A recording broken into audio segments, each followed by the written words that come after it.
Fort Pierce. Local 10's Ian Margol joins us live with an update on the conditions where he is. Ian. Hey guys, we are here in Fort Pierce, right next to the inlet. You're looking at the waves at the ocean right here next to the inlet, and we have just been seeing them grow and grow. This is how intense this storm surge and also just the waves themselves have been getting as we're getting closer and closer to high tide here. We're probably about anywhere from 30 minutes to a little less than an hour to high tide. And we have just been seeing that get higher and higher over the several hours. I'm going to have Danny pan over to the right just a little bit, give you guys an idea of the erosion. We've been talking about this for a few days at this point. That is going to be one of the really big issues for this area, is erosion. And we have a really good way to show you just how bad it has been in only 24 hours. So Danny's going to start panning to his left here, and you'll see that. You'll start to see the waves again, and then you'll start to see me as I come into the picture. 24 hours ago, a man we spoke to just a little while ago took a picture from right here. The sand was basically even with where I am standing right now, and you saw how far Danny had to turn the camera just to see where I am right now. If you want to see that picture, I put a juxtaposition right there. You can go to my Twitter at Ian Margol WPLG. Both pictures right there. You can see it for yourself. That water has been coming in and coming over and bringing in things like this, these rocks. Now, they're not very big, but they're not very light either. I did not pick these up, put them over here. The water has been picking them up and dragging them over, and that's what we've been seeing a lot of today.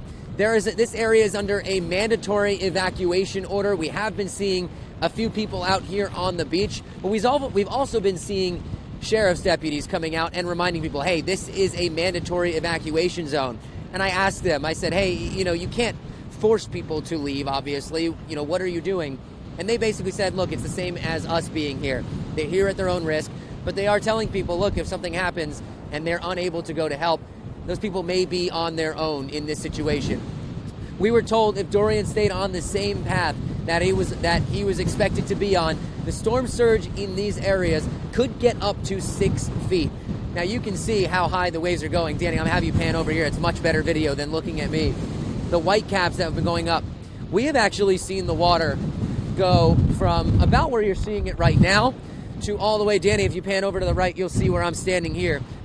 The water has come up all the way over here and is actually crossing that little bridge we were standing on and getting into the water in the inlet on the other side. Now the inlet right here has also been having some white caps, obviously a little bit more protected, but this is where we're seeing a lot of this mess and a lot of erosion. That is going to be a big issue for the people here.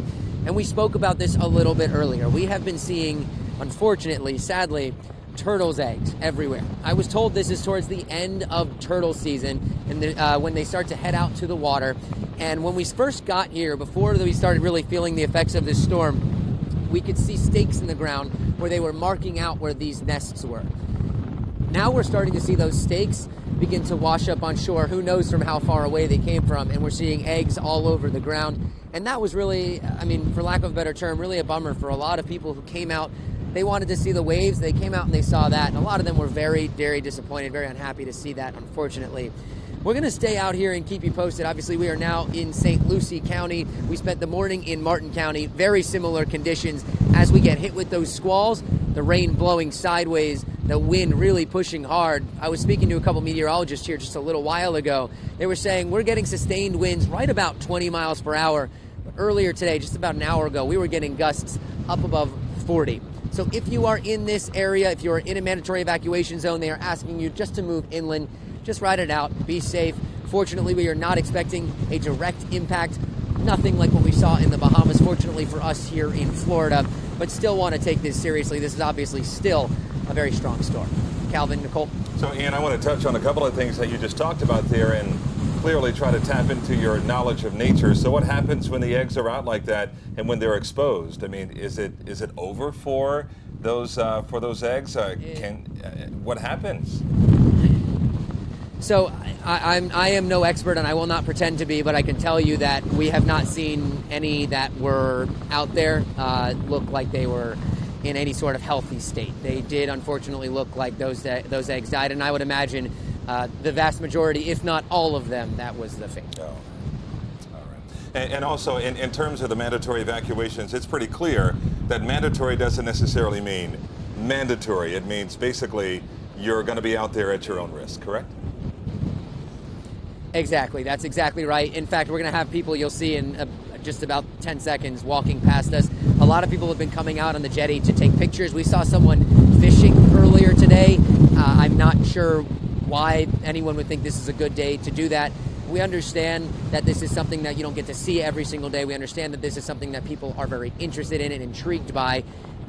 But again, it's just not worth it. Apparently, I'm going to have Danny do some gymnastics here, unfortunately. I apologize for you, Danny. He's going to spin all the way around for me. And you can see the part that sticks out into the water that goes parallel. Well, you can see the waves here, guys. But the part that sticks parallel to the water there, the shoreline, goes parallel to the shoreline. Apparently, I was speaking to a police officer earlier. They were saying someone was on there either earlier today or yesterday and actually got washed off by some of these big waves. It's just not safe. It's not worth going out. It's not worth putting yourself in that position. Just go inside, ride it out. Ian, I've been watching your reports for a little while this morning, and I saw he was on a dock, and the water was basically, you look like you were standing in a river. Would you say where you are now, as the day goes on, that the wind has been very gusty now? Was it worse in the morning as far as the waves cresting? What's your opinion as, the longer you stay out there in Fort Pierce? Yeah, so what you're referring to, we were standing over at the Indian River just a little while ago. We were standing at a boat put in, and the water level 4 hours before high tide was already even with the dock we were standing on. That being a river and that being a little more protected, we were definitely seeing whitecaps there, but not nearly like this. And we've definitely been seeing the wind pick up pretty steadily. Nothing hurricane force, anything like that, nothing tropical storm, but certainly something that you're going to have to lean into every once in a while.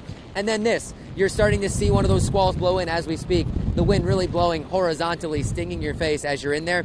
And that has definitely been picking up as we've gone throughout the day, Nicole. And very quickly, Ian, I'm going to ask you to compare, because you did such a great job covering Irma just a couple of years ago and this one right here. Clearly two different situations, but certainly the same kind of bad weather. How would you compare? Same kind of bad weather for sure. And I was actually paired with Janice Fernandez, who obviously did some incredible work out in the Bahamas during Dorian. But we were down in Florida City during that, and I would say the winds were certainly stronger. I mean, we definitely got hurricane force winds during that, and there was a point where I actually had to hold on to Janice live on air as she was being sort of pushed over. Right, there's pictures of that, there's video of that, and we had to go back undercover. That's when we said it. This is not near that. We definitely are not in that hurricane force category, not even close. But, I mean, this right now, this is a wind where you can easily lean into it and really feel it. So certainly nothing, I don't want to say nothing compared to Irma, but certainly not that same extent in terms of the wind, but definitely still not something to take lightly. Exactly. No comparison, but you also don't. It's not a joke. You don't want to be out there. Thanks, Ian. We'll talk to you a little bit later on.